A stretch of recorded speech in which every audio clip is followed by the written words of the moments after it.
Okay, ಇದ್ರ ಬಗ್ಗೆ technically ಏನ್ ಪ್ರಾಬ್ಲಮ್ಸ್ ಆಗ್ಬೋದು ಅಂಡ್ ಜನಸಾಮಾನ್ಯರಾಗಿ ನಾವು ನೀವು ಚರ್ಚೆ ಮಾಡಬೇಕಾಗಿರುವ ವಿಚಾರಗಳು ಏನು, ಇದ್ರ ಬಗ್ಗೆ ನಾವು ಇವತ್ತು ಚರ್ಚೆನ ಮಾಡ್ತಾ ಹೋಗೋಣ. ನನ್ನ ಜೊತೆ ಗೆಸ್ಟ್ಗಳಿದ್ದಾರೆ, ನಾನು ವೆಲ್ಕಮ್ ಮಾಡ್ಕೊಳ್ತೀನಿ. ಮೊದಲನೇದಾಗಿ ನಿವೃತ್ತ ಪೊಲೀಸ್ ಅಧಿಕಾರಿ ಬಸವರಾಜ್ ಮಾಲಗತ್ತಿ ಅವರಿದ್ದಾರೆ. ಸರ್ ನಮಸ್ತೆ, ಕಾರ್ಯಕ್ರಮಕ್ಕೆ ಸ್ವಾಗತ ತಮಗೆ. ಇನ್ನು ಹಿರಿಯ ಮನೋಶಾಸ್ತ್ರಜ್ಞೆ ದಿವ್ಯಾ ಅವರು ಕೂಡ ಜಾಯ್ನ್ ಆಗಿದ್ದಾರೆ. ಡಾಕ್ಟರ್ ನಮಸ್ತೆ, ಕಾರ್ಯಕ್ರಮಕ್ಕೆ ಸ್ವಾಗತ. ಸಾಮಾಜಿಕ ಹೋರಾಟಗಾರ ರಾಜು ಅವರು ಜಾಯ್ನ್ ಆಗಿದ್ದಾರೆ, ನಿಮಗೂ ಕೂಡ ಕಾರ್ಯಕ್ರಮಕ್ಕೆ ಸ್ವಾಗತ. ರಾಜು ಅವರೇ, ವಕೀಲರು ಅಕ್ಷಯ್ ಅವರು ಇದ್ದಾರೆ ನಮ್ಮ ಜೊತೆ. ಗುಡ್ ಮಾರ್ನಿಂಗ್ ಸರ್, ನಿಮಗೂ ಕೂಡ ಕಾರ್ಯಕ್ರಮಕ್ಕೆ ಸ್ವಾಗತ. ಆದಂತೆ ಮನಸ್ಥಿತಿಗಳು ಬದಲಾಗ್ತಾ ಇದ್ದಾರೆ ಅಂಡ್ ಜನ ಬದಲಾಗಬೇಕು. ಹೌದು, ಬದಲಾಗಲೇಬೇಕು. ಓಕೆ ಓಕೆ ರಾಜು ಅವರೇ, ಒಬ್ಬ ಸಾಮಾಜಿಕ ಹೋರಾಟಗಾರನಾಗಿ ಅಥವಾ ಒಬ್ಬ ಸಾಮಾನ್ಯ ಪ್ರಜೆಯಾಗಿ ಈ ರೀತಿಯ ಬದಲಾವಣೆಗಳು, ಡೇಟಿಂಗ್ ಆ್ಯಪ್ಗಳನ್ನ ವಯಸ್ಸಿನ 18 ವರ್ಷ ಒಳಗಿನವರು ಬಳಸ್ತಾ ಇದ್ದಾರೆ, ಯಾರಿಗೂ ಗೊತ್ತಾಗ್ತಾ ಇಲ್ಲ. ಮದುವೆ ಆಗಿರೋರು ಕೂಡ ಅದನ್ನ ಬಳಸ್ತಾ ಇದ್ದಾರೆ, ಅದ್ರ ಬಗ್ಗೆಯೂ ತಕರಾರು ಇತ್ತವ್ರಿಲ್ಲ. ಅಂಡ್ ಏನಂತೀರಾ, ನಿಮ್ಮ ಅಭಿಪ್ರಾಯ ಏನು? ಮೊದಲನೇದಾಗಿ ನಮ್ಮದು ಭಾರತ ದೇಶ. ಭಾರತ ದೇಶದಲ್ಲಿ ಸಂಸ್ಕೃತಿಯನ್ನು ಎತ್ತಿರ್ತಕ್ಕಂಥ ದೇಶದಲ್ಲಿ ಪ್ರಥಮವಾಗಿ ಭಾರತದಲ್ಲಿ ನಾವಿರೋದು. ಹೀಗಾಗಿ ನಾವು ಪಾಶ್ಚಿಮಾತ್ಯ ಸಂಸ್ಕೃತಿಗೆ ಮೊರೆ ಹೋಗೋದನ್ನ ಬಿಟ್ಟು ನಮ್ಮ ಸಂಸ್ಕೃತಿಗೆ ನಾವು ಒಕ್ಕೊಂಡು ನಮ್ಮ ದೇಶದ ಕೀರ್ತಿಯನ್ನು ಹೆಚ್ಚಿಸಬೇಕಾದ್ರು ನಮ್ಮ ಧರ್ಮ ಮೇಡಮ್. ಆದ್ರೆ ಇವತ್ತಿನ ಪರಿಸ್ಥಿತಿನಲ್ಲಿ ಏನಾಗಿದೆ, ಈ ಹೆಣ್ಮಕ್ಳು ಗಂಡ್ಮಕ್ಳು ಈ ಒಂದು ವಿಚಾರದಲ್ಲಿ ಈಗಾಗಲೇ ನೋಡಿ ಕೋರ್ಟ್ ಕೂಡ ಆದೇಶವನ್ನ ನೀಡಿತು ಅಂತ ಹೇಳ್ತಾ ಇದ್ರಿ. ಅದು ಯಾವ ರೀತಿ ಅಂತಂದ್ರೆ ಇಲ್ಲೇ ವಕೀಲರು ಕೂಡ ಇದ್ದಾರೆ, ನಮ್ಮ ಮಾಲ್ಗತ್ತಿ ಸರ್ ಮದುವೆ ಆದ್ರೂ ಕೂಡ ಮತ್ತೊಂದು ಲಿವ್ ಇನ್ ರಿಲೇಶನ್ಶಿಪ್ ನಲ್ಲಿ ಇರಬಹುದು, ಏನ್ ತಕರಾರಿಲ್ಲ, ಅದೇನು ತಪ್ಪಲ್ಲ ಅಂತ. ಅದೇ ಮೇಡಮ್, ಇದೇನು ಅಂದ್ರೆ ನಮ್ದು ರಾಮ ಸೀತೆ ನಮಗೆ ಆದರ್ಶ. ಹೀಗಿರುವಾಗ ಮದುವೆ ಆದ ನಂತರ ಮತ್ತೊಂದು ಹೆಣ್ಮಗಳನ್ನ ನಾವು ಈ ರೀತಿ ಕೋರ್ಟ್ ಏನು ಆದೇಶವನ್ನು ನೀಡಿದೆ, ಯಾವ ರೀತಿ ಇದನ್ನ ನಾವು ಅಂದ್ರೆ ತಿಳ್ಕೋಬೇಕು ಅಥವಾ ಈ ಕುಟುಂಬದಲ್ಲಿ ಅಳವಡಿಸ್ಕೊಳ್ಬೇಕು ಅನ್ನೋದು ತುಂಬಾ ತಪ್ಪಾಗಿ ಕಾಣುತ್ತೆ. ಯಾಕಂದ್ರೆ ಇವತ್ತು ಸಮಾಜಮುಖಿ ಒಂದು ಹೆಣ್ಮಗಳನ್ನ ಕಟ್ಕೊಂಡು ಆ ಹೆಣ್ಮಗಳನ್ನ ಒಂದು ಸರಿದಾರಿಯಲ್ಲಿ ನಡೆಸ್ಕೊಂಡು ಒಂದು ಜೀವನ ಸಾಗಿಸೋದೇ ತುಂಬಾ ಕಷ್ಟ. ಅಂತ ವಿಚಾರದಲ್ಲಿ ಇದನ್ನ ನಾವು ಎರಡನೇ ಒಂದು ಲಿವಿಂಗ್ ರಿಲೇಶನ್ಶಿಪ್ ಇಟ್ಕೊಂಡು ಅಲ್ಲೂ ಕೂಡ ಅಂದ್ರೆ ಇಲ್ಲಿ ವ್ಯತಿರಿಕ್ತವಾಗಿ ಅನೇಕ ರೀತಿಯಾದ ಸಮಸ್ಯೆಗಳು ತಲೆದೋರ್ತವೆ ಮೇಡಮ್. ಈ ಒಂದು ಸಂಸ್ಕೃತಿ ನಮ್ಮ ದೇಶಕ್ಕಲ್ಲ, ಇದನ್ನ ಕೂಡಲೇ ಇದು ವಿಚಾರಕ್ಕೆ ಕಡಿವಾಣ ಹಾಕಬೇಕು ಅಂತ ಮತ್ತೊಮ್ಮೆ ನಾನು ಈ ಒಂದು ನ್ಯಾಯಾಲಯಕ್ಕೆ ಮನವಿಯನ್ನು ಸಲ್ಲಿಸ್ತೀನಿ. Okay, super. Divya madam, technically ದೇಶದ ಸಂಸ್ಕೃತಿ ಈ ರೀತಿಯಾಗಿ ನಾವು ಅನುಕರಣೆ ಮಾಡೋದು ಬೇಡ ಅಂತ ರಾಜು ಅವ್ರು ಹೇಳ್ತಾ ಇದ್ರು. ಅದ್ರ ಜೊತೆಗೆ ನಾನು ಒಂದು ಚಿಕ್ಕದಾಗ ಆ್ಯಡ್ ಮಾಡಿಬಿಡ್ತೀನಿ, ನಮ್ಮಲ್ಲಿ ಮದರ್ಸ್ ಡೇ ಫಾದರ್ಸ್ ಡೇ ಅನ್ನೋ ಕಾನ್ಸೆಪ್ಟೇ ಇಲ್ಲ ಭಾರತದಲ್ಲಿ. ತಾಯಿಯ ದಿನಾಚರಣೆ, ತಂದೆ ದಿನಾಚರಣೆ ಅನ್ನೋದಿಲ್ಲ. ಅಬ್ರಾಡ್ಗಳಲ್ಲಿತ್ತು, ಬಿಕಾಸ್ ಅಲ್ಲಿ ಒಂದು ಮಗುವನ್ನ ಬೆಳೆಸಿ ಒಂದು ಹಂತಕ್ಕೆ ತಲುಪಿಸೋ ತನಕ ತಂದೆ ತಾಯಿ ಜವಾಬ್ದಾರಿ, ಅದಾದ್ಮೇಲೆ ಅವ್ರ ಜೀವನ ಅವ್ರು ನೋಡ್ಕೊಳ್ತಾರೆ, ಇವ್ರ ಜೀವನ ಇವ್ರು ನೋಡ್ಕೊಳ್ತಾರೆ ಅಂತ. ವರ್ಷಕ್ಕೆ ಈ ನೆಪದಲ್ಲಾದ್ರೂ ಒಂದಿನ ನೆನಪಿಸ್ಕೊಳ್ಳೋಣ ಅನ್ನೋ ಕಾರಣಕ್ಕೆ ಫಾದರ್ಸ್ ಡೇ ಮತ್ತೆ ಮದರ್ಸ್ ಡೇ ಅಂತ ತಂದ್ರು. ಬಟ್ ನಾವು ಅದನ್ನ ಆಚರಿಸ್ತಾ ಇದ್ದೀವಿ. ಹಂಗೆ ನೋಡಿದ್ರೆ ನಮ್ದು ಮಾತೃದೇವೋಭವ ಅನ್ನುವಂತಹ ಕಾನ್ಸೆಪ್ಟು ಎಲ್ಲದರಲ್ಲೂ ಬದಲಾದಂಗೆ ಇಲ್ಲೂ ಬದಲಾಗ್ಲಿ ಬಿಡಿ. ಆ್ಯಪ್ಗಳು ಸಿಗ್ತಾ ಇದ್ದಾವೆ, ಬೇಕಾದವ್ರು ಬಳಸ್ತಾರೆ. ಇದರಿಂದ ಎಷ್ಟೋ ಜನ ಮದುವೆಯಾಗಿ ಚೆನ್ನಾಗಿದ್ದು ಮಕ್ಕಳು ಮಾಡ್ಕೊಂಡು ಸಂಸಾರ ಮುಂದುವರ್ಸ್ಕೊಂಡು ಹೋಗೋರು ಇದ್ದಾರೆ.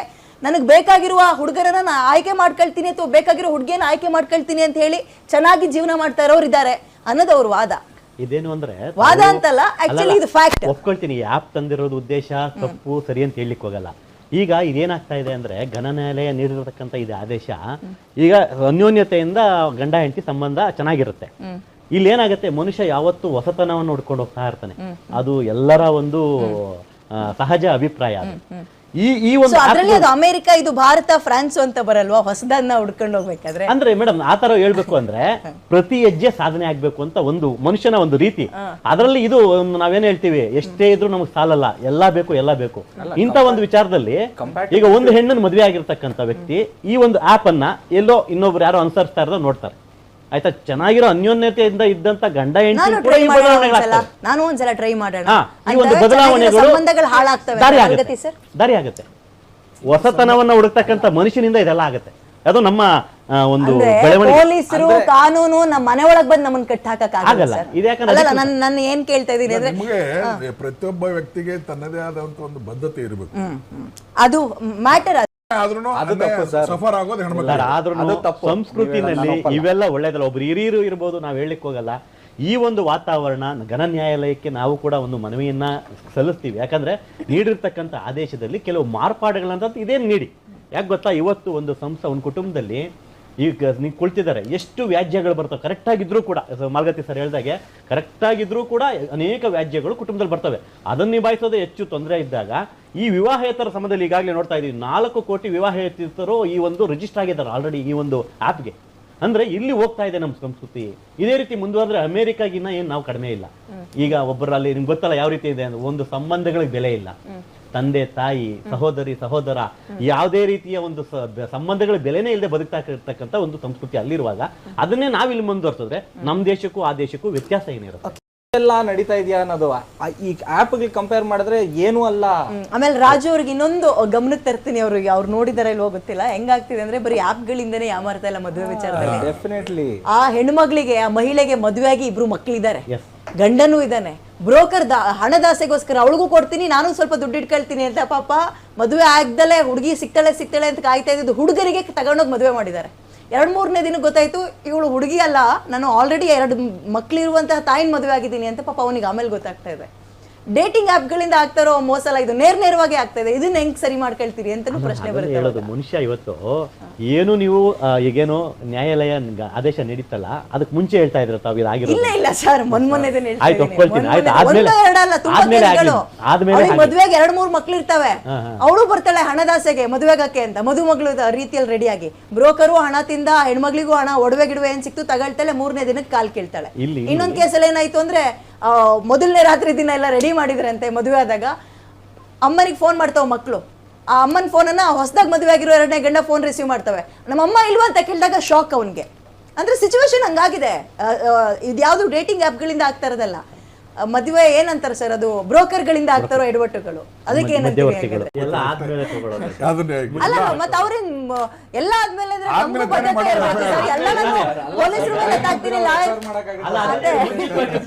ಜಾಗೃತಿ ಕೊಡ್ಬೇಕಲ್ಲ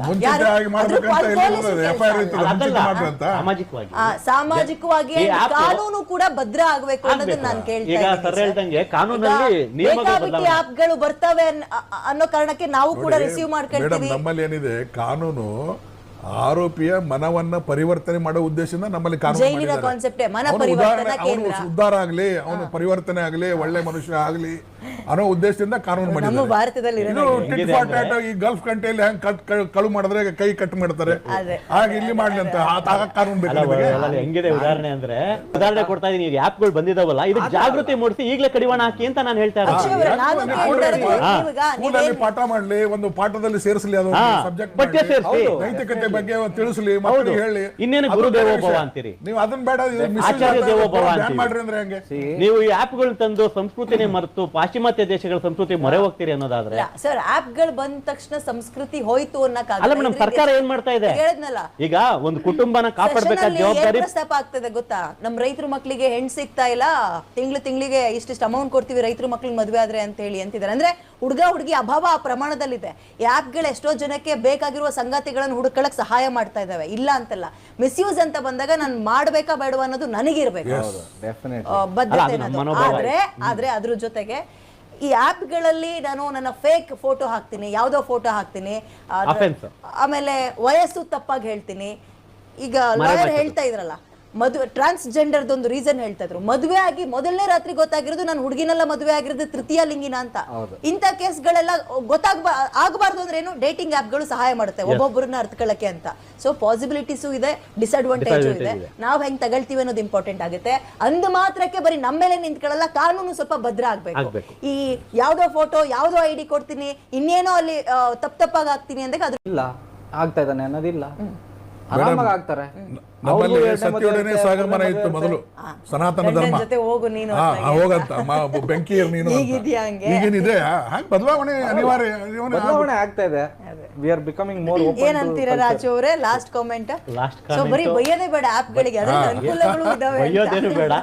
ಘನ ನ್ಯಾಯಾಲಯಕ್ಕೆ ಮತ್ತೊಮ್ಮೆ ಏನ ಒಂದು ಆದೇಶ ನೀಡಿದ್ಯಲ್ಲ, ಅದರಲ್ಲಿ ಕೆಲವು ಮಾರ್ಪಾಡುಗಳನ್ನ ಮಾಡಿ, ಅಂದ್ರೆ ಜನ ಬದುಕಲಂತ ವ್ಯವಸ್ಥೆನಲ್ಲಿ ಅಂದ್ರೆ ದಾರಿ ತಪ್ಪೋದು ಬೇಡ. ಈಗ ಏನು ಇಲ್ದೇನೆ, ಕಾನೂನು ಇಲ್ದೇನೆ ಅನೇಕ ರೀತಿಯಾದ ದಾರಿ ತಪ್ಪಿರೋದು ಇದುವರೆಗೂ ನೋಡಿದೀವಿ.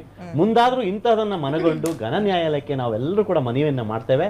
ದಯಮಾಡಿ ಮಾನವನ ಈ ಸ್ವಇಚ್ಛೆಯಿಂದ ಬದುಕಲಿಕ್ಕೆ ಹೆಣ್ಣು ಮಕ್ಳು ಇರ್ಬೋದು, ಗಂಡು ಮಕ್ಳು ಇರ್ಬೋದು, ಈ ಒಂದು ಆಪ್ ಬಂದ್ಬಿಟ್ಟಿದೆ ಅನ್ನೋ ಕಾರಣಕ್ಕೆ ನಾವು ಏನೋ ನಮ್ಗೆ ಸ್ವತಂತ್ರ ಸಿಕ್ತು ಅಂತ ಮುಂದೆ ಹೋಗೋದು. ಅಯ್ಯೋ, ಇದನ್ನ ಬರೀ ಹುಡುಗರಿಗೆ ಹೇಳೋದು ಅಗತ್ಯ ಇಲ್ಲ ಸರ್. ಅವ್ರು ಬುದ್ಧಿವಂತರಿದ್ದಾರೆ. ಮದುವೆ ಆಗಿ 40-50 ವರ್ಷ ಆದ್ಮೇಲೆ ಅಂತವ್ರು ಬಳಸ್ತಾ ಇದಾರೆ. 15-16 ವರ್ಷದ ಮಕ್ಕಳು ಪಾಪ ಗೊತ್ತಿಲ್ಲ ಅವಕ್ಕೆ, ಅವು ಬಳಸ್ತಾ ಇದ್ದಲ್ಲ, ಅವ್ರಿಗೆ ಹೇಳ್ಬೇಕು.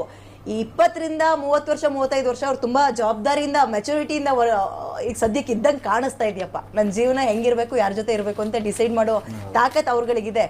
ಮದುವೆಯಾಗಿ ಮಕ್ಕಳಾಗಿರೋರು ಈ ರೀತಿಯಾಗಿ ಹಾಳಾಗ್ತಾ ಇದಾರೆ. ಡೇಟಿಂಗ್ ಆಪ್ಗಳು ಹಾಳು ಮಾಡ್ತಾರೆ.